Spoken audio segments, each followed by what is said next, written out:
Hello കൂട്ടുകാരെ, എല്ലാവർക്കും മാഗ്നാമൻ്റെ മലയാളത്തിൻ്റെ പുതിയൊരു ക്ലാസ്സിലേക്ക് സ്വാഗതം. നമ്മൾ ജോമെട്രിയുടെ 10ാമത്തെ ക്ലാസ്സാണ് ചെയ്യുന്നത്. ഇനി മുന്നത്തെ ക്ലാസ്സിൽ കണ്ടില്ലാത്തൊരു ദയവായിട്ട് അത് കാണുക. വേറെ എവിടെയും കിട്ടാത്ത അത്രയും ക്വാളിറ്റി ആയിട്ടുള്ള ക്ലാസ് നിങ്ങൾക്ക് കിട്ടിയിരിക്കും. ഏറ്റവും യൂസ്ഫുൾ ആയിട്ടുള്ള ക്ലാസ് അത് ഞാൻ ഉറപ്പ് തരാം. മുന്നത്തെ ക്ലാസ്സിൽ പോയി കണ്ട് തന്നെ പഠിക്കുക. അപ്പോൾ ഇത് നമ്മുടെ ചാനലിൻ്റെ ഡീറ്റെയിൽസ് ആണ്. നിങ്ങൾ എല്ലാവർക്കുമായിട്ട് ഇത് ഷെയർ ചെയ്ത് കൊടുക്കുക. സബ്സ്ക്രൈബ് ചെയ്യാത്തൊരു സബ്സ്ക്രൈബ് ചെയ്യുക. മാക്സിമം ഷെയർ ചെയ്ത് കൊടുക്കുക. ക്ലാസ്സുകളെല്ലാം മുഴുവനായിട്ട് കാണാൻ ശ്രമിക്കുക. അതാണ് ഏറ്റവും ഇമ്പോർട്ടൻ്റ് ആയിട്ടുള്ള കാര്യം. അപ്പോൾ നമ്മൾ സെൻറ്റേഴ്സ് ഓഫ് ട്രയാങ്കിൾ പഠിച്ചുകൊണ്ടിരിക്കുമായിരുന്നു. അപ്പോൾ കഴിഞ്ഞ ക്ലാസ്സിൽ നമ്മൾ പഠിച്ച കാര്യങ്ങളാണിത്. അപ്പോൾ അതിൽ നമ്മൾ ഓൾട്ടിറ്റ്യൂഡ്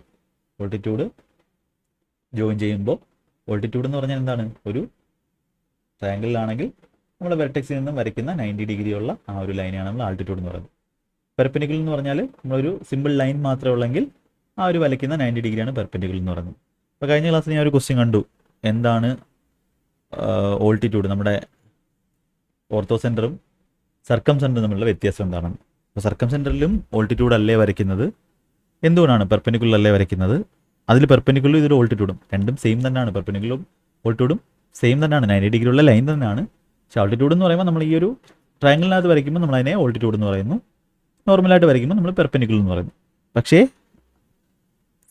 സർക്കം സെൻറ്റർ അതിൽ വ്യത്യാസമുണ്ട്. അതെന്താണെന്ന് ഇന്ന് നമുക്ക് പഠിക്കാം. സിമ്പിളായിട്ടുള്ള കാര്യങ്ങളാണ്. അപ്പോൾ അതൊന്നും അറിയാതെ നിങ്ങൾ ഒരുപാട് പഠിച്ചു പോയാലും കാര്യമില്ല. കാര്യങ്ങൾ വ്യക്തമായിട്ട് പഠിച്ചു കഴിഞ്ഞാൽ ഒരു പ്രശ്നമില്ലാതെ നമുക്ക് എക്സാമിന് നല്ല മാർക്ക് വാങ്ങി ഫുൾ മാർക്കും മാത്സിന് വാങ്ങാൻ പറ്റും. യെസ്. ഇപ്പോൾ ഡെയിലി കാൽക്കുലേഷൻ എക്സസൈസ് ചെയ്തുള്ള കാൽക്കുലേഷൻ വീഡിയോ ചെയ്തിട്ടുണ്ട്. ഓൾട്ടിറ്റ്യൂഡ് ജോയിൻ ചെയ്യുന്ന 3 ഓൾട്ടിറ്റ്യൂഡ് ജോയിൻ ചെയ്യുന്ന പോയിന്റ് നമ്മൾ ഓർത്തോ സെൻറ്റർ എന്ന് പറയുന്നു. അതിൻ്റെ പ്രോപ്പർട്ടി നമ്മൾ കണ്ടു. വെച്ചുള്ള എല്ലാം ക്വസ്റ്റ്യൻ നമ്മൾ ചെയ്യും. ഇനി മീഡിയൻ എന്ന് പറഞ്ഞാൽ എന്താണ്?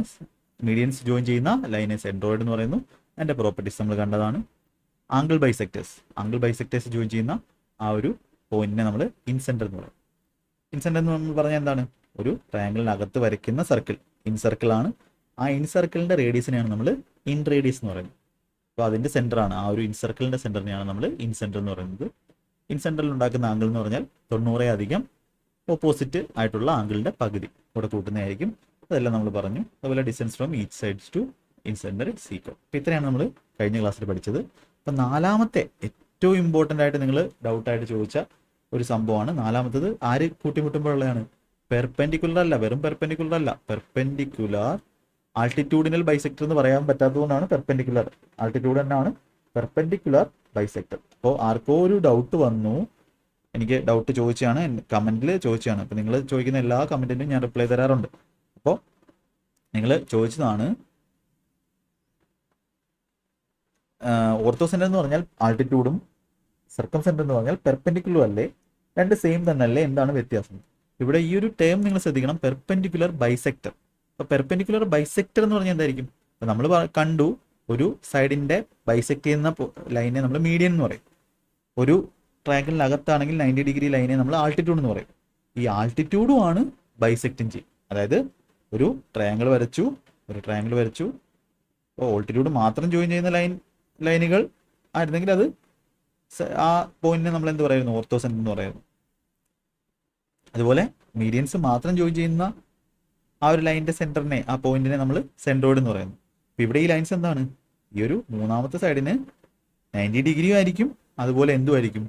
ബൈസെക്റ്റും ചെയ്യും. മീഡിയനും ആയിരിക്കും, പെർപെൻഡിക്കുലർ ആയിരിക്കും. അങ്ങനത്തുള്ള ലൈൻസിനെയാണ് നമ്മൾ പെർപെൻഡിക്കുലർ ബൈസെക്ടർ എന്ന് പറയുന്നത്. അപ്പോൾ അതേപോലുള്ള പെർപെൻഡിക്കുലർ ബൈസെക്ടേഴ്സ് ജോയിൻ ചെയ്യുന്ന 3 പെർപെൻഡിക്കുലർ ബൈസെക്ടേഴ്സും ജോയിൻ ചെയ്യുന്ന ആ പോയിന്റിനെയാണ് നമ്മൾ എന്തെന്ന് പറയുന്നത്? നമ്മൾ സർക്കം സെൻറ്റർ എന്ന് പറയുന്നത്. അപ്പോൾ പേര് കേൾക്കുന്ന പോലെ തന്നെ നിങ്ങൾക്ക് പറയാം. എന്തായിരിക്കും?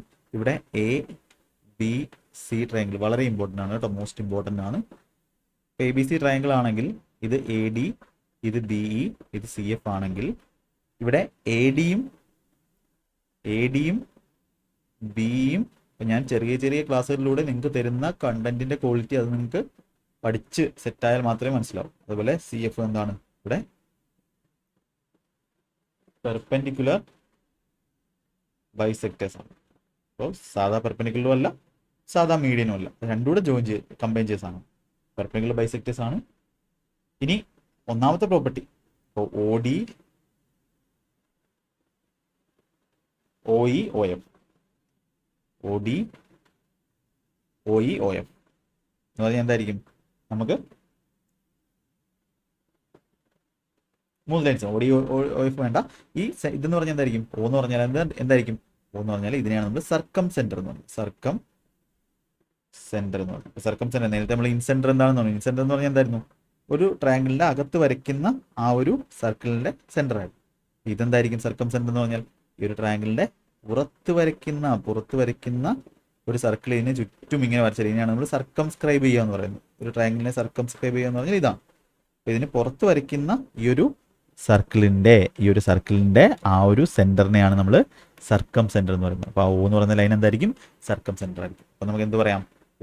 OD അല്ല, OB equal to OC equal to OA. ഇതെന്തായിരിക്കും? ഇതെല്ലാം ഈക്വൽ ആയിരിക്കും. OB എന്ന് പറഞ്ഞാലും OC എന്ന് പറഞ്ഞാലും OA എന്ന് പറഞ്ഞാലും എന്താണ്?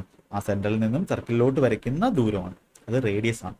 ഇതിനെയാണ് നമ്മൾ സർക്കം റേഡിയസ് എന്ന് പറയുന്നത്. ഇതിനാണ് നമ്മൾ സർക്കം റേഡിയസ് എന്ന് പറയുന്നത്. OB OC OA ഈക്വൽ ആയിരിക്കും സർക്കം റേഡിയസ്. O എന്ന് പറഞ്ഞാൽ എന്തായിരിക്കും? സർക്കം സെന്റർ. സർക്കം സെന്റർ എന്ന് പറഞ്ഞാൽ എന്താണ്? ഒരു ട്രയാങ്കിളിലെ പെർപെൻഡിക്കുലർ ബൈസെക്ടേഴ്സ് ജോയിൻ ചെയ്യുന്ന ആ ഒരു പോയിന്റ് ആണ്. ഓക്കെ, വളരെ വളരെ ഇമ്പോർട്ടൻ്റ് ആയിട്ടുള്ള പോയിന്റ് ആണ്. അപ്പോൾ ഇവിടെ നമുക്ക് ഒരു സർക്കിളിന്റെ പ്രോപ്പർട്ടി തന്നെ ഉപയോഗിക്കാം. സർക്കിളിന്റെ പ്രോപ്പർട്ടി എന്ന് പറഞ്ഞാൽ നമ്മൾ പഠിക്കും ജോമെട്രിയിൽ. സർക്കിളിന്റെ സെന്ററിൽ ഒരു കോഡ് ഉണ്ടാക്കുന്ന ആംഗിള് എന്ന് പറഞ്ഞാൽ സർക്കംഫറൻസിൽ അതേ കോഡ് ഉണ്ടാക്കുന്ന ആംഗിളിന്റെ ഇരട്ടി ആയിരിക്കും. ഇത് തീറ്റ ആണെങ്കിൽ ഇത് 2θ ആയിരിക്കും. ഇവിടെ എങ്ങനെ പറയാം? തീറ്റ ആണെങ്കിൽ എന്തായിരിക്കും? 2θ ആയിരിക്കും. അതുപോലെ നമുക്ക് പറയാം ഇവിടെ സർക്കിളിന്റെ സെന്ററിൽ ഉണ്ടാക്കുന്ന ആംഗിളല്ലേ ആ O എന്ന് പറയുന്നത്, BOC എന്ന് പറയുന്നത്. BOC എന്ന് പറയുന്ന ആ ഒരു ആംഗിൾ എന്ന് പറഞ്ഞാൽ ആംഗിൾ രണ്ടാമത്തെ പോയിന്റ് വളരെ ഇമ്പോർട്ടൻ്റ് ആണ്. BOC എന്ന് പറഞ്ഞാൽ എന്തായിരിക്കും? 2 times ആംഗിൾ BAC. അത് സർക്കിളിന്റെ ഉണ്ടാക്കുന്ന ഈ ആംഗിളിന്റെ ഇരട്ടി ആയിരിക്കും ഇവിടെ ഉണ്ടാക്കുന്ന സെന്ററിൽ ഉണ്ടാക്കുന്നത്. അതുപോലെ നമുക്ക് പറയാം ഈ ആംഗിൾ എന്ന് പറഞ്ഞാൽ എന്തായിരിക്കും? ഇവിടെ ഉണ്ടാക്കുന്ന ആംഗിളിൽ ഇത് തീറ്റ ആണെങ്കിൽ ഇത് 2θ ആയിരിക്കും. ഈ ആംഗിൾ എന്ന് പറഞ്ഞാൽ എന്തായിരിക്കും? ഇത് ആൽഫ ആണെങ്കിൽ ഇത് 2α. ഇത് ആൽഫ ആണെങ്കിൽ ഇത് 2α. ഓപ്പോസിറ്റ് സർക്കംഫറൻസിൽ ഉണ്ടാക്കുന്ന ആംഗിളിന്റെ ഇരട്ടി. AB എന്ന് പറയുന്ന കോഡ് സർക്കംഫറൻസിൽ ഉണ്ടാക്കുന്ന ആംഗിളാണ് ആൽഫ എങ്കിൽ AB എന്ന് പറയുന്ന കോഡ് സെന്ററിൽ ഉണ്ടാക്കുന്ന ആംഗിളാണ് 2α. വളരെ വളരെ ഇമ്പോർട്ടൻ്റ് ആണ്. OBയും OAയും OC എന്താണ്? ഈക്വൽ ആണ്. അതെല്ലാം എന്താണ്? റേഡിയസ് ആണ്. അതിനെ നമ്മൾ സർക്കം റേഡിയസ് ആണ്. ഇവിടെ distance from each vertex is equal. ഇവിടെ വെർട്ടെക്സിൽ നിന്നുള്ള ദൂരം ഈക്വൽ ആണ്. ഇവിടെ ഈച്ച് സൈഡിൽ നിന്നുള്ള ദൂരം ഈക്വൽ ആണ്. എവിടെ? Incentre. ഇത് സർക്കം സെന്റർ. അപ്പം എങ്ങോട്ട്? To circumcentre. ഇതാണ് സർക്കം സെന്റർ എന്ന് പറയുന്നത്. വളരെ വളരെ ഇമ്പോർട്ടൻ്റ് ആണ്. ഇത് എന്ത് ചെയ്യും? ഡിവൈഡിങ് ചെയ്യും ഈക്വൽ ആയിട്ട്. ഈ ഒരു ലൈൻ എന്ന് പറഞ്ഞാൽ 90 ഡിഗ്രി ആയിരിക്കും. അതുപോലെ ഡിവൈഡിങ് ചെയ്യും. ഈ ലൈൻ എന്ന് പറഞ്ഞാൽ 90 ഡിഗ്രി ആയിരിക്കും. ഈക്വൽ ആയിട്ട് ഡിവൈഡ് ചെയ്യും. ഇതാണ് നമ്മുടെ ഓൾട്ടിറ്റ്യൂഡുകൾ ജോയിൻ ചെയ്യുന്ന ഓർത്തോ സെന്ററിൽ എന്തില്ല? ഈ ഒരു ഈക്വൽ ആയിട്ടുള്ള ഡിവൈഡ് ചെയ്യുന്ന പരിപാടിയില്ല. ഇതിനെ ഈക്വൽ ആയിട്ടും ഡിവൈഡ് ചെയ്തില്ല. എങ്ങനെ വേണമെങ്കിലും പോകാം. അതുകൊണ്ടാണ് അതിനെ ഓർത്തോ സെന്റർ എന്ന് പറയുന്നത്. ഇതാണ് സർക്കം സെന്റർ. ഇനി നമുക്ക് പഠിക്കാനുള്ളത് പൊസിഷനോ. ഇപ്പം 4 സെന്റേഴ്സ് നമ്മൾ പഠിച്ചു. ഏതൊക്കെ സെന്ററാണ് പഠിച്ചത്? ഒന്നാമത് ഓർത്തോ സെന്റർ പഠിച്ചു, രണ്ടാമത് സെൻട്രോയിഡ് പഠിച്ചു, മൂന്നാമത് ഇൻസെന്റർ പഠിച്ചു, നാലാമത് സർക്കം സെന്റർ പഠിച്ചു. ഇത് 4ഉം ഏറ്റവും ക്രിസ്റ്റൽ ക്ലിയർ ആയിട്ട് നിങ്ങൾ പഠിച്ചിരിക്കണം. അതുപോലെ നമ്മുടെ ചാനലിൽ ഇടുന്ന ഷോർട്ട് വീഡിയോസ് ഇപ്പം ഞാൻ അധികം ഡെക്കറേഷനോ കാര്യങ്ങളോ ഒന്നും കൊടുക്കുന്നില്ല. നോർമലായിട്ട് ഒരു ക്വസ്റ്റ്യൻ എടുക്കുന്നു, നിങ്ങളുടെ ഡൗട്ട് ക്വസ്റ്റ്യൻ ആണ്, അതെടുക്കുന്നു, ചെയ്യുന്നു. അത് വലിയ ഡെക്കറേഷനോ വലിയ ആനിമേഷനോ കാര്യങ്ങളോ ഒന്നും കാണത്തില്ല. പക്ഷെ അതിൻ്റെ ക്വാളിറ്റി എന്ന് പറഞ്ഞാൽ നിങ്ങൾക്ക് എത്ര സമയം എടുത്ത് ചെയ്യാൻ പറ്റാത്ത ക്വസ്റ്റ്യൻസ് ആയിരിക്കും. ഒരുപാട് ടൈം നിങ്ങളെ കളയുന്ന ടൈപ്പ് ക്വസ്റ്റ്യൻസ് ആയിരിക്കും ചെയ്യുന്നത്. ഷോർട്ട് വീഡിയോസ് എല്ലാം കാണുക. അപ്പം അത് നിങ്ങൾക്ക് ഡൗട്ട്, നിങ്ങളുടെ ക്വസ്റ്റ്യൻ എനിക്ക് പറ്റുന്ന സമയത്ത് ഞാൻ എടുത്ത് ചെയ്യുന്നതാണ്. അത് കാണുക. അതിനൊക്കെ വ്യൂസൊക്കെ വളരെ കുറവാണ്.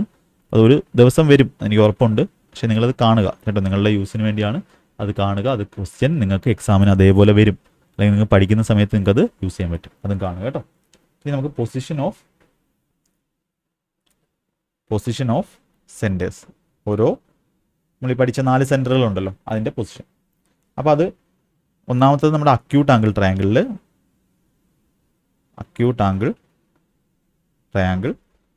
രണ്ടാമത്തത് റൈറ്റ് ആംഗിൾ ട്രയാങ്കിൾ.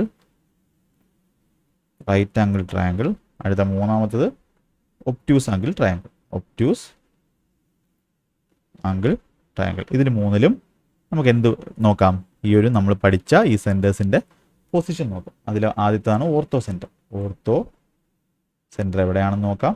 ഇത് കാണാതെ അങ്ങ് പഠിച്ചാൽ മതി കേട്ടോ, കുഴപ്പമില്ല. ഓർത്തോ സെൻറ്റർ എവിടെയാണെന്ന് നോക്കാം. സെൻട്രോയിഡ് എവിടെയാണെന്ന് നോക്കാം. അതുപോലെ ഇൻസെൻറ്റർ എവിടെയാണെന്ന് നോക്കാം. അതുപോലെ സർക്കം സെൻറ്റർ എവിടെയാണെന്ന് നോക്കാം. ഓക്കെ, ഓരോന്നിലും എവിടെയാണെന്ന് നമുക്ക് നോക്കാം. അപ്പോൾ അക്യൂട്ട് ആംഗിൾ ട്രയാങ്കിൾ എന്താണെന്നറിയാം, ഒരാംഗിൾ പോലും 90 ഡിഗ്രി കൂടുതൽ. ഓർത്തോ സെൻറ്ററും ഇൻ സെൻറ്ററും സർക്കം സെൻറ്ററും എല്ലാം ഇൻസൈഡ് ആയിരിക്കും.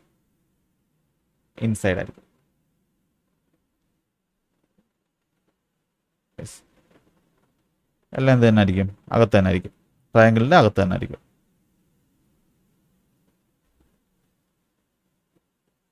ഇൻസൈഡ്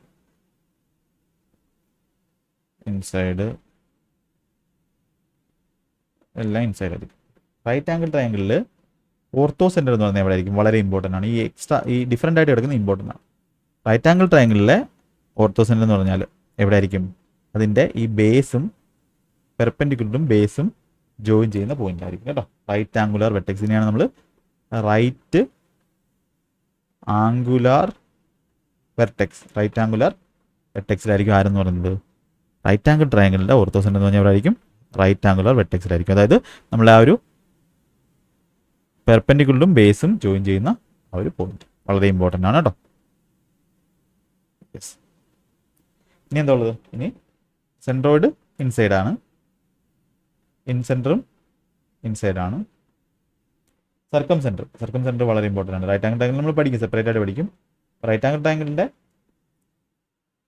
സർക്കം സെൻറ്റർ എന്ന് പറഞ്ഞാൽ സർക്കം സെൻറ്റർ സി ആണെങ്കിൽ അത് ഹൈപ്പോട്ടന്യൂസിൻ്റെ മിഡ് പോയിന്റിലായിരിക്കും കേട്ടോ. മിഡ് പോയിന്റ് ഓഫ് എവിടെ പൊസിഷൻ, മിഡ് പോയിന്റ് ഓഫ് കാണാതെ പഠിക്കണം കേട്ടോ. മിഡ് പോയിന്റ് ഓഫ് ഇത് നമ്മൾ എന്തുകൊണ്ടാണെന്നൊക്കെ നമ്മൾ റൈറ്റ് ആംഗിൾ ട്രയാങ്കിൾ പഠിക്കും. മിഡ് പോയിന്റ് ഓഫ് ഹൈപ്പോട്ടന്യൂസ് വളരെ ഇമ്പോർട്ടൻ്റ് ആണ്. റൈറ്റ് ആംഗിൾ ട്രയാങ്കിളിൻ്റെ ഓർത്തോ സെൻറ്റർ കാണുന്ന എവിടെയാണ്, അതിൻ്റെ റൈറ്റ് ആംഗുലർ വെർട്ടെക്സിൽ. സർക്കം സെൻറ്റർ കാണുന്ന എവിടെയാണ്, മിഡ് പോയിന്റ് ഓഫ് ഹൈപ്പോട്ടന്യൂസ് വളരെ ഇമ്പോർട്ടൻ്റ് ആണ്. അത് എന്തുകൊണ്ടാണെന്നൊക്കെ നമ്മൾ പഠിക്കും. ഒബ്റ്റ്യൂസ് ആംഗിൾ ട്രയാങ്കിളിലാണെങ്കിൽ ഒബ്റ്റ്യൂസ് ആംഗിൾ ട്രയാങ്കിൾ എന്ന് പറഞ്ഞാൽ എന്തായിരിക്കും, ഒരാംഗിൾ 190 കൂടുതലാണ്. അത് ഓർത്തോ സെൻറ്റർ കാണുന്ന എവിടെ ആയിരിക്കും, ഔട്ട്സൈഡ് ഓഫ് ട്രയാങ്കിളാണ്. സെൻട്രോയിഡ് ഇൻസൈഡ് ആയിരിക്കും, ഇൻസൈഡ് ആയിരിക്കും. പ്രശ്നം ഇവന്മാർക്കാണ്, ഓർത്തോ സെൻറ്ററിനും സർക്കം സെൻറ്ററിനുമാണ്. ഇതായിരുന്നു രണ്ടുപേർക്കുള്ള ഡൗട്ട്, ഒരാൾക്കുള്ള ഡൗട്ട്. ഇനി ഇതെന്തായിരിക്കും നമ്മുടെ സർക്കം സെൻറ്റർ എവിടെ ആയിരിക്കും, ഒബ്റ്റ്യൂസ് ആംഗിൾ ട്രയാങ്കിളിലെ പുറത്തായിരിക്കും, ഔട്ട്സൈഡ് ആയിരിക്കും കേട്ടോ. ഇതൊന്നും നിങ്ങൾ അധികം ചിന്തിക്കേണ്ട ആവശ്യമില്ല, ഇങ്ങനെ പഠിച്ചാൽ മതി. നമ്മൾ തിയറി എക്സാം എഴുതാൻ പോവല്ല, ഡീറ്റെയിൽ ആയിട്ട് ഡെറിവേഷൻ ഒന്നും പഠിക്കേണ്ട ആവശ്യമില്ല. എന്തുകൊണ്ടാണ് പുറത്ത് വന്നതൊന്നും വേണ്ട, ഇങ്ങനെ എന്ത് ചെയ്യുക, പഠിക്കുക. ഓക്കെ, കുറച്ച് സ്മാർട്ട് അപ്രോച്ചും നമ്മുടെ കയ്യിൽ വേണം. ഓക്കെ, ഇനി സ്പെഷ്യൽ കേസുണ്ട്, വെരി ഇമ്പോർട്ടൻ്റ് ആയിട്ടുള്ള, നിങ്ങൾ ഒരുപാട് സ്ഥലത്ത് യൂസ് ചെയ്യാൻ പോകുന്ന കേസാണ്. ഇതൊക്കെ പഠിച്ചിട്ട് നമ്മൾ ക്വസ്റ്റ്യൻ ചെയ്യുമ്പോൾ ഉണ്ടല്ലോ അടിപൊളിയായിരിക്കും കേട്ടോ. അടിപൊളിയായിട്ട് ക്വസ്റ്റ്യൻസ് നമുക്ക് ചെയ്യാൻ പറ്റും കേട്ടോ. സ്പെഷ്യൽ കേസ് ഒന്നാമത്തത് ഈക്വിലാറ്ററൽ ട്രയാങ്കിൾ എന്ന് പറഞ്ഞാൽ എന്താണ്, ഓൾ സൈഡ്സ് ഈക്വൽ ആണ്. ഈക്വിലാറ്ററൽ ട്രയാങ്കിൾ എല്ലാ സൈഡുകളും ഈക്വൽ ആയിട്ടുള്ള, എല്ലാ ആംഗിൾസും ഈക്വൽ ആയിട്ടുള്ള ട്രയാങ്കിളാണ്, 60 ആംഗിളുള്ള. ഈക്വിലാറ്ററൽ ട്രയാങ്കിളിൽ ഒരു പ്രോപ്പർട്ടി എന്ന് പറഞ്ഞാൽ, ഇതൊരു ലൈൻ ആണെങ്കിൽ എല്ലാ സെൻറ്റേഴ്സും, ഓൾ സെൻറ്റേഴ്സ് ലൈനെ സെയിം പോയിന്റ്, ഓൾ സെൻറ്റേഴ്സ് ഏതൊക്കെ സെൻറ്റേഴ്സാ, orthocentre, circumcentre, incentre, നമ്മുടെ മീഡിയ സെൻട്രോയിഡ് ജി എന്ന് പറയുന്നത്, ഇതെല്ലാം എന്തായിരിക്കും, ഒരു പോയിന്റിലായിരിക്കും. ഓൾ സെൻറ്റേഴ്സ് എന്താണ്, കോയിൻസൈഡ് ഒരേ പോയിന്റിൽ, സെയിം പോയിന്റിൽ. അപ്പോൾ നമുക്ക് അതുകൊണ്ട് ഒരു കാര്യം പറയാം, ഒരു റൈറ്റ് ആംഗിൾ ട്രയാങ്കിൾ അല്ല ഇക്വിലാറ്ററൽ ട്രയാങ്കിളിൽ നമുക്ക് എന്ത് പറയാം, മീഡിയനും ആംഗിൾ ബൈസെക്ടറും പെർപെൻഡിക്കുലർ ബൈസെക്ടറും എല്ലാം എന്ത് തന്നെ ആയിരിക്കും, അല്ലെങ്കിൽ ഓൾട്ടിറ്റ്യൂഡും എല്ലാം എന്ത് തന്നെ ആയിരിക്കും, സെയിം ലൈൻ തന്നെ ആയിരിക്കും.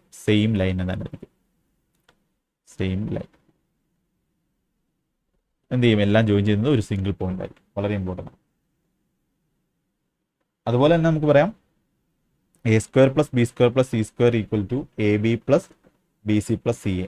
എയും ബിയും സിയും സൈഡ് ആണെങ്കിൽ അതെന്തായിരിക്കും, ഈ ഒരു ട്രയാങ്കിൾ, ഈ ഒരു പ്രോപ്പർട്ടി സാറ്റിസ്ഫൈ ചെയ്യുന്ന ട്രയാങ്കിൾ എന്ന് പറഞ്ഞാൽ എന്തായിരിക്കും, ഒരു ഇക്വിലാറ്ററൽ ട്രയാങ്കിൾ ആയിരിക്കും. ഒരു ബോണസ് പോയിന്റ് ആയിട്ട് പഠിച്ചു, ഇക്വിലാറ്ററൽ. ഓക്കെ, ആവശ്യമില്ല, ഇക്വിലാറ്ററൽ ട്രയാങ്കിൾ ആയിരിക്കും. ഓക്കെ,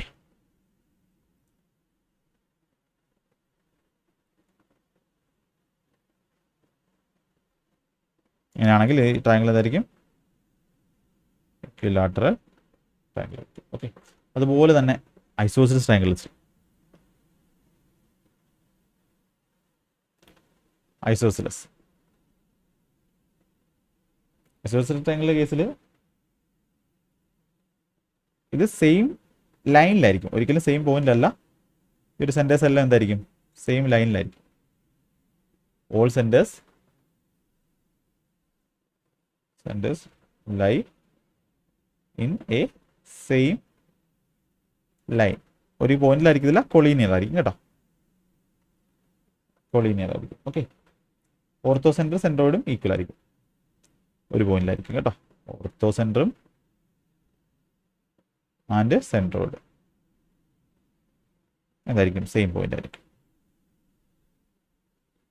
ഓക്കെ, ബാക്കി ഡിഫറെൻറ്റ് പോയിന്റ്സ്. ഓക്കെ, കുറച്ച് ട്രിപ്ലറ്റുകൾ നമുക്ക് ക്വസ്റ്റ്യൻസ് ചെയ്യാൻ വേണ്ടി കുറച്ച്, ഇപ്പോൾ സ്പെഷ്യൽ കേസ് ഇത് രണ്ടുമാണ്. ഇനി നമുക്ക് ക്വസ്റ്റ്യൻസ് ചെയ്യാൻ വേണ്ടി കുറച്ച് ട്രിപ്ലറ്റുകൾ പഠിക്കാം. ട്രിപ്ലറ്റ് എന്ന് പറഞ്ഞാൽ എന്താ, ഇപ്പോൾ റൈറ്റ് ആംഗിൾ ട്രയാംഗിൾ ആണെങ്കിൽ 90 ഡിഗ്രി ആണെങ്കിൽ ABC ആണെങ്കിൽ നമുക്ക് എന്താ പറയാം, A² + B² = C² ആണ്. ഇതിൽ ABC എന്നിവയാണ് നമ്മൾ പൈതഗോറൻ ഗ്രിഗോറിയൻ ട്രിപ്ലറ്റ് എന്ന് പറയും.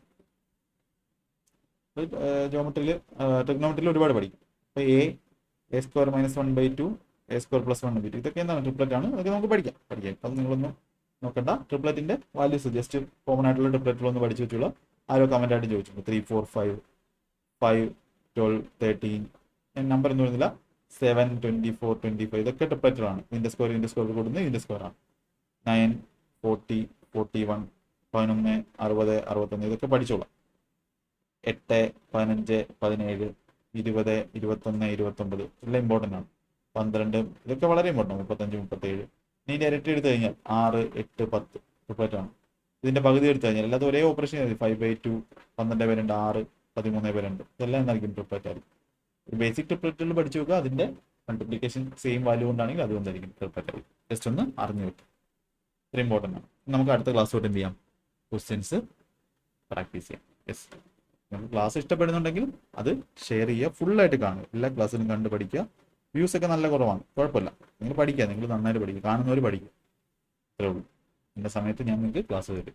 ഒറിജിനൽ ബാച്ച് ബാക്കി ക്ലാസ്സിലെല്ലാം കംപ്ലീറ്റ് ആയിട്ട് കണ്ടു തീർക്കുക. ഷോർട്ട് വീഡിയോസ് വളരെ ഇമ്പോർട്ടൻ്റ് ആണ്, എല്ലാം കണ്ടു തീർക്കുക, നന്നായിട്ട് പഠിക്കുക. അടുത്ത ക്ലാസ് ഉടനെ തന്നെ തരുന്നതായിരിക്കും. കമൻ്റായിട്ട് പറയാം. നിങ്ങൾ കമൻ്റായിട്ട് പറയുമ്പോൾ അത് കൂടുതൽ അടുത്ത ക്ലാസ്സിൽ ചെയ്യാൻ ഒരു ഇൻസ്പിറേഷനാണ്. ഡൗട്ടുകളും കാര്യങ്ങളൊക്കെ ചോദിക്കുക. നിങ്ങൾക്ക് ക്ലാസ്സിനെ പറ്റിയുള്ള അഭിപ്രായങ്ങൾ നിങ്ങൾ ഒരു മടിയും കൂടാതെ തന്നെ പറയാം. അപ്പോൾ എല്ലാവർക്കും ഓൾ ദി ബെസ്റ്റ്. നന്നായിട്ട് പഠിക്കുക കേട്ടോ. എല്ലാവരും നന്നായിട്ട് കഷ്ടപ്പെട്ട് പഠിക്കുക. കഷ്ടപ്പെടുന്നതിന് മാത്രമേ ഗുണമുള്ളൂ, അല്ലെങ്കിൽ റിസൾട്ട് കിട്ടൂ. ഡിമോട്ടിവേറ്റ് ആയിട്ട് ഇരിക്കേണ്ട ആവശ്യമില്ല. സ്ട്രാറ്റജി വീഡിയോ ഒക്കെ കംപ്ലീറ്റ് ആയിട്ട് എന്ത് ചെയ്യണം എന്നുള്ള ഐഡിയ ഒക്കെ നിങ്ങൾക്ക് ആ ഒരു വീഡിയോ കാണുമ്പോൾ മനസ്സിലാവും. ഇങ്ങനെ ഒരു ഗൈഡൻസ് നിങ്ങൾക്ക് തരാൻ ആരെങ്കിലും ഇതുവരെ ഉണ്ടായിരുന്നു എന്ന് എനിക്കറിയില്ല. ഇനി നിങ്ങൾക്ക് അതിൻ്റെ ആവശ്യമില്ല, എല്ലാം നിങ്ങൾ കണ്ട് പഠിക്കുക. ഓക്കെ, അപ്പോൾ നമുക്ക് അടുത്ത ക്ലാസ്സിൽ കാണാം. മാക്സിമം ഷെയർ ചെയ്ത് കൊടുക്കുക. ഫുൾ ക്ലാസ്സിൽ കാണുക. All the best.